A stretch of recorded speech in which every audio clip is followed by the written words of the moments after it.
Hey everyone, welcome back for another deep dive. Today we're looking at something that's got everyone talking.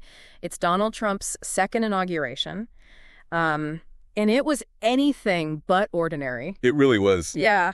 Just picture it for a sec. A freezing cold January day in Washington, D.C. Oh, yeah. It was so cold they had to move the whole thing indoors. Yeah. It wasn't exactly the triumphant return some people might have pictured, I guess. No, not really. And here's where it gets even more interesting. Trump is up there talking about this golden age for America.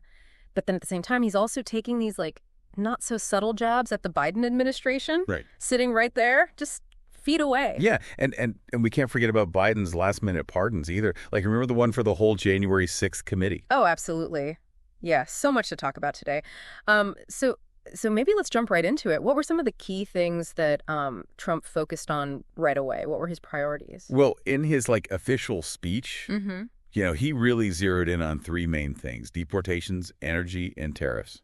Okay, so that does sound pretty familiar. Right. Those were all big parts of his campaign. Yeah. Really resonated with his base.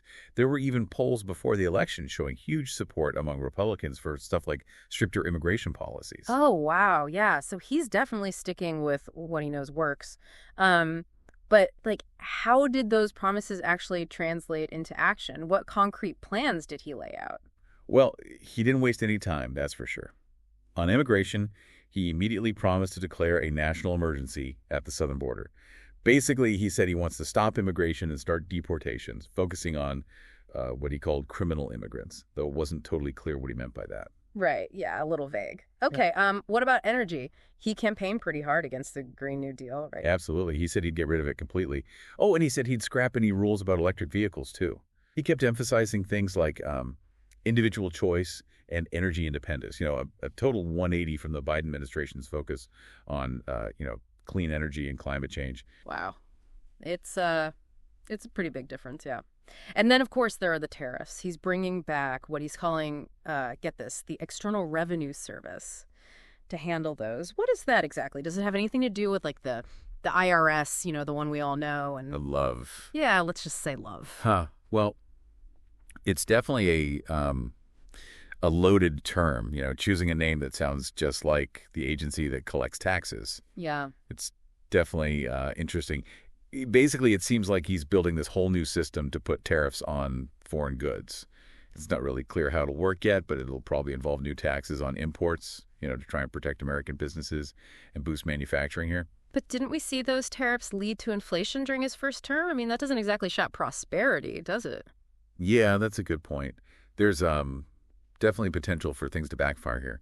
Remember, inflation was a big issue for voters before the election. It seems kind of risky to double down on a strategy that, lots of experts say actually made the problems worse. Right. So this whole tariff thing is a little puzzling. You'd think he might change his approach given, the economic situation. But then again, maybe he's just thinking that that protecting American jobs will be more important to people than rising prices. Could be. Yeah, it could be a way to tap into people's worries about globalization. We'll see how it all goes, I guess. But there's another big thing about this inauguration we haven't even talked about yet. January 6th. It's like this big elephant in the room hanging over the whole event. But he didn't mention it at all in his official speech. Did he just try to ignore it completely? Well, not exactly. It was more like he saved it for a different audience. Later that day during his speech to his supporters, he addressed it directly. It's like he had two different messages, one for the official event where he talked about unity in the golden age, and then another a more raw message for his base. Okay, that's interesting. So what did he say when he finally talked about January 6th? How did he address it? Well, he called the people convicted for the attack on the Capitol J6 hostages. Hostages? Yeah, it's a term some far-right groups use, trying to paint them as victims. And he promised action to help them, which a lot of people took to mean that he's going to pardon them. A pardon? But didn't polls show that most Americans, even a lot of Republicans, are against pardoning the people involved in the January 6th attack?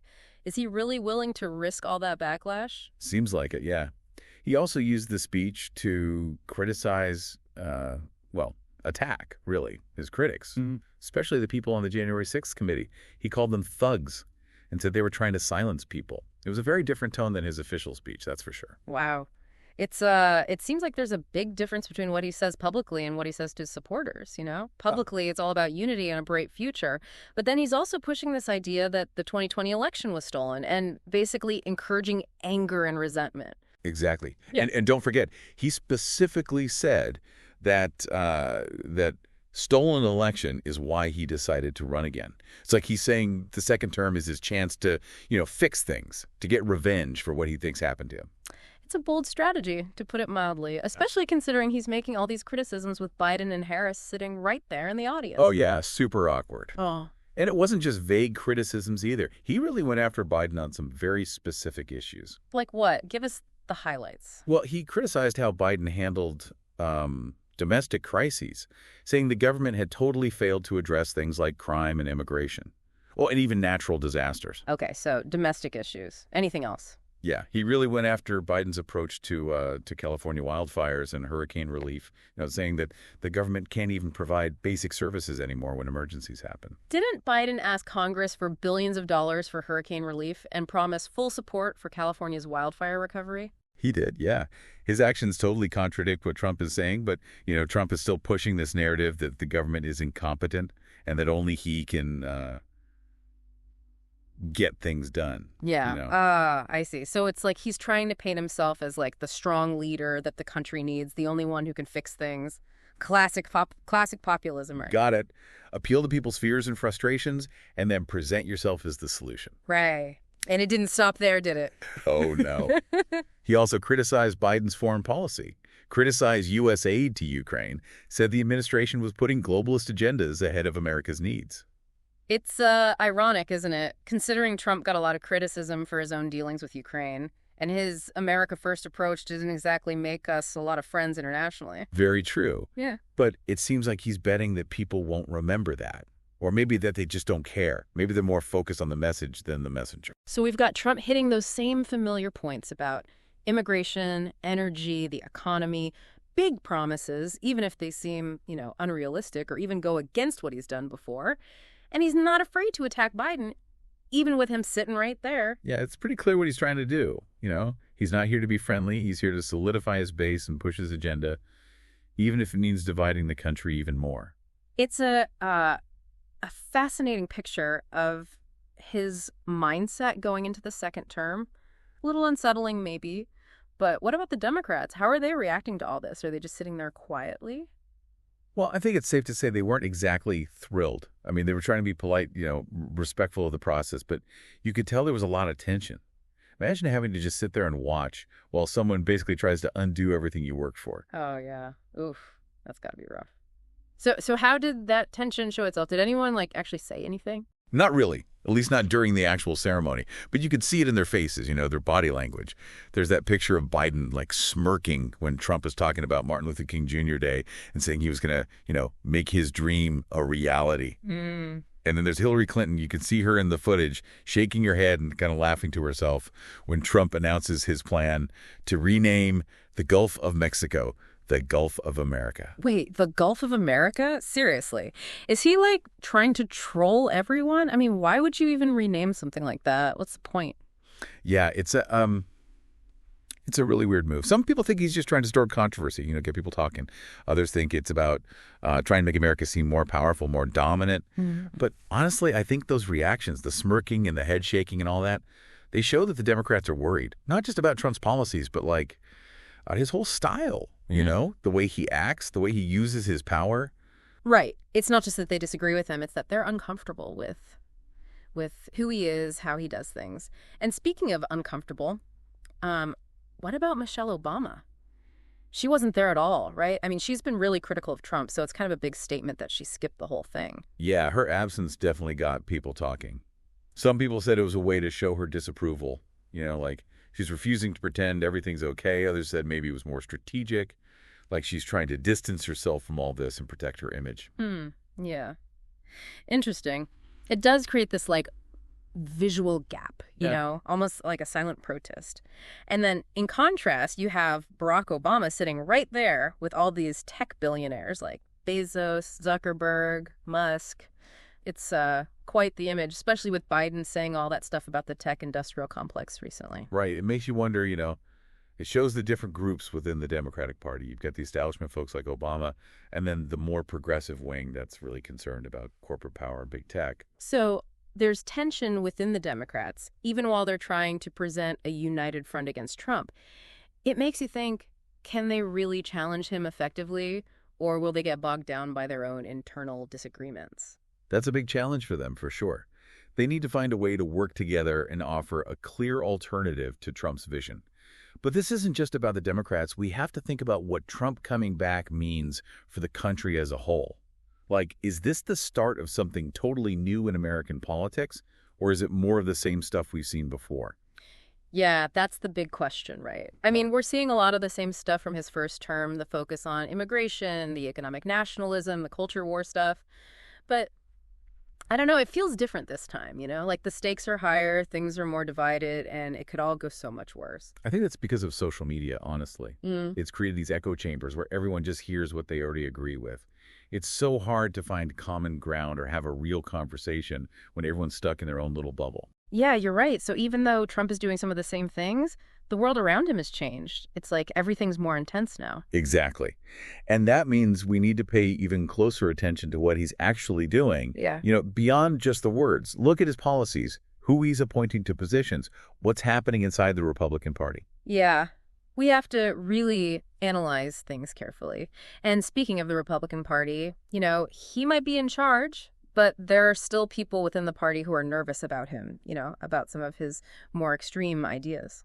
It's a tricky situation for him. He needs those establishment Republicans to actually get stuff done. Yeah.